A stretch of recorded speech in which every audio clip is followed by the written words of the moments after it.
Good morning to all.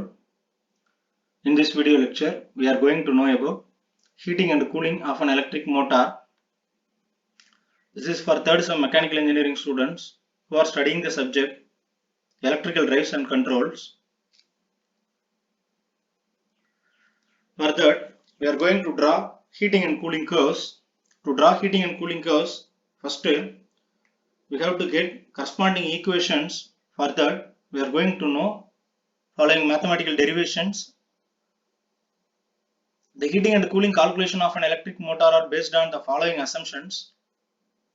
First one, the machine is considered to be homogeneous body having a uniform temperature gradient. That means it has the same temperature throughout its body. Second assumption, heat dissipation taking place is proportional to the difference of temperature of the body and the surrounding medium. No heat is radiated. The rate of dissipation of heat is constant at all temperatures. Now we are going to get the calculation for heating curve. During operation of motor, various losses such as copper loss, iron loss and windage loss takes place. Due to these losses, heat produced inside the machine and increases the temperature of the motor. Students should know that when the temperature of the motor increasing, it affects the efficiency of the motor. This motor temperature is greater than ambient temperature. The part of heat produced flows to the surrounding medium. Assuming the heat developed is proportional to the losses, we have the standard and balanced equation. Total heat generated in the body is equal to the addition of heat dissipated to surrounding medium and heat stored in body. Heat stored in body or heat absorbed.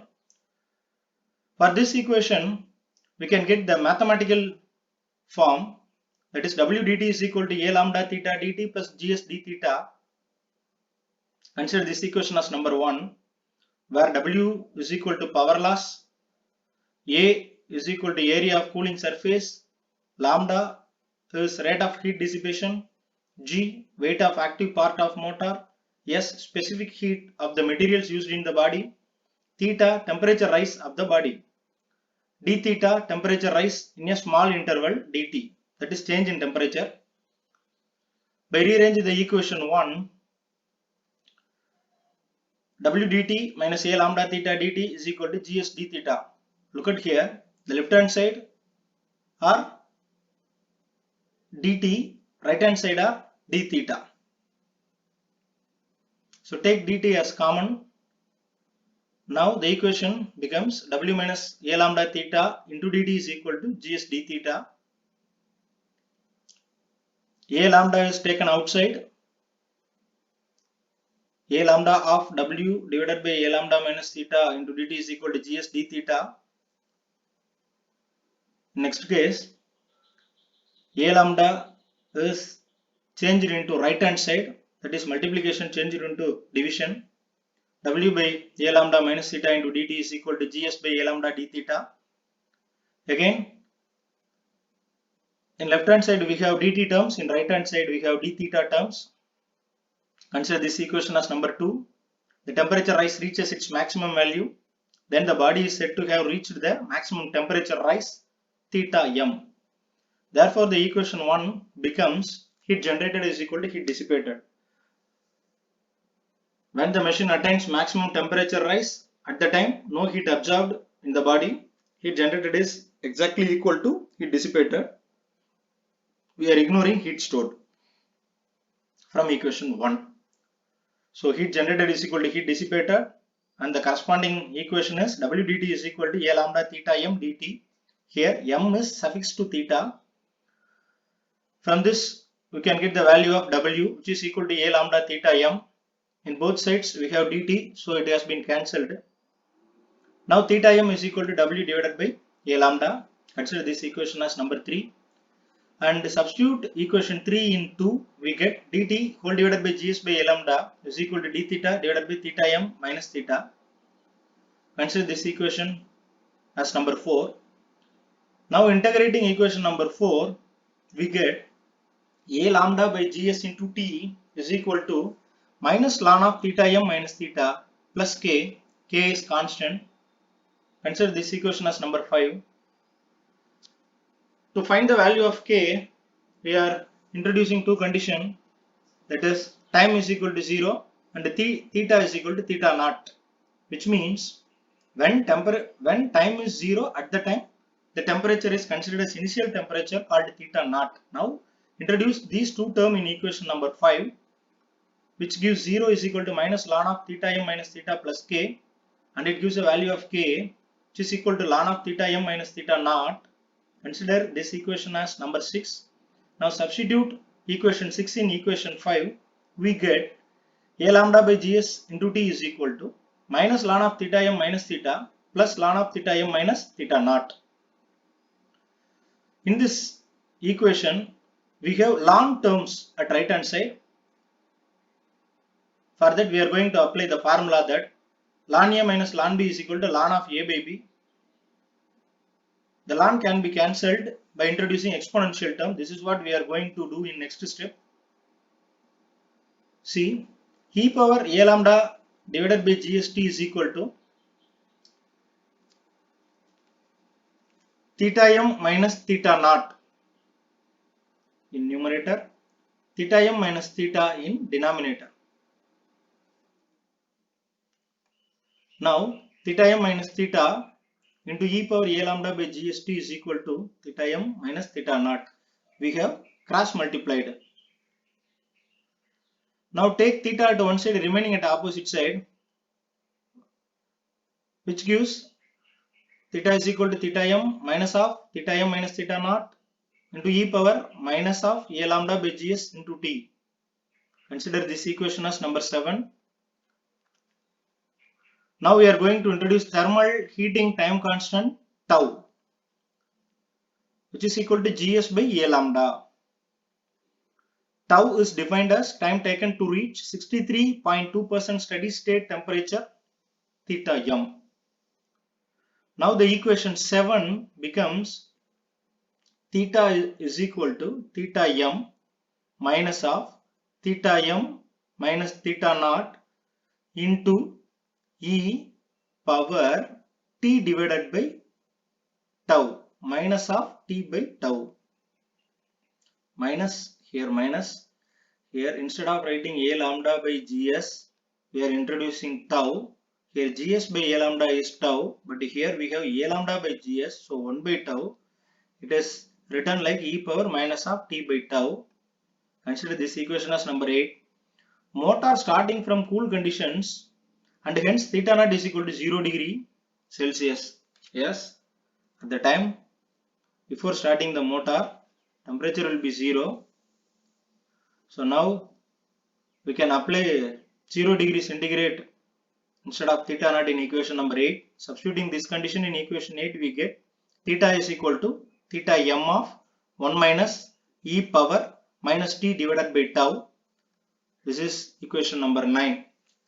So equation number 8 and equation number 9 are representing the temperature variation during heating of the electric motor. Now we need to derive the equations for cooling curve. If the machine is switched off from main supply, or when load on machine is reduced, the machine cools. Dear students, listen, there are two conditions to cool the machine. In the first condition, the running machine is going to off, switched off. And the second condition, the load on machine is reduced. In these two conditions, the machine is cooling. It cools to the ambient temperature when it is switched off. So now the balance equation can be written: heat generated in body plus heat stored in body is equal to heat dissipated to surrounding medium. Look at the balance equation. Here heat generated body in the body plus heat stored in the body, both are added, and it gives heat dissipated to surrounding medium. For that we are writing the mathematical equation: w dt plus gs d theta is equal to a lambda dash theta dt, which is equal to equation number 1. So here also we can rearrange the equation number 1 where theta at one side, t at a opposite side. Gs by a lambda dash d theta is equal to theta minus w by a lambda dash into dt. Consider this equation as number 2. d theta is decrease in temperature. So a negative sign has to be included in the left hand side of equation number 2, which gives the equation minus gs by a lambda dash d theta is equal to theta minus w by a lambda dash into dt. Now we have d theta at one side, dt at opposite side. Consider this equation as number 3. When the final temperature drop theta f is reached, then the heat generated is equal to heat dissipated. For that, we are writing the mathematical form w dt is equal to a lambda dash theta f into dt. Here we have ignored heat stored in the body, that is Gs term. From this equation we are getting the value of theta f, which is equal to w divided by a lambda dash. Consider this equation as number 4. Now substitute equation 4 in 3, we get minus d theta divided by theta minus theta f is equal to dt whole divided by gs by a lambda dash. Now integrating the above equation on both sides, we get minus ln of theta minus theta f is equal to a lambda dash by gs into t plus k. Here k is introduced for constant, and when the denominator term is differentiated, when the denominator term is integrated, ln is introduced. All you know well. Now the equation becoming ln of theta minus theta f is equal to minus a lambda dash by gs into t plus k. The above equation is multiplied by negative sign. So the left hand side becoming positive, but the right hand side becoming negative. K is always considered for positive sign because it is constant. Consider this equation as number 5. Now we need to find the value of k. For that, we are applying time t is equal to 0, temperature theta is equal to theta m. Then equation 5 becomes ln of theta m minus theta f is equal to k. Now we have the value of k. Now apply the value of k in equation number 5. The value of k is equation number 6. Ln of theta minus theta f is equal to minus a lambda dash by gs into t plus ln of theta m minus theta f. Now take ln at one side, remaining at the opposite side. As we discussed earlier, here we have the form of ln a minus ln b. For that, we are introducing the formula ln of a by b that has been applied here.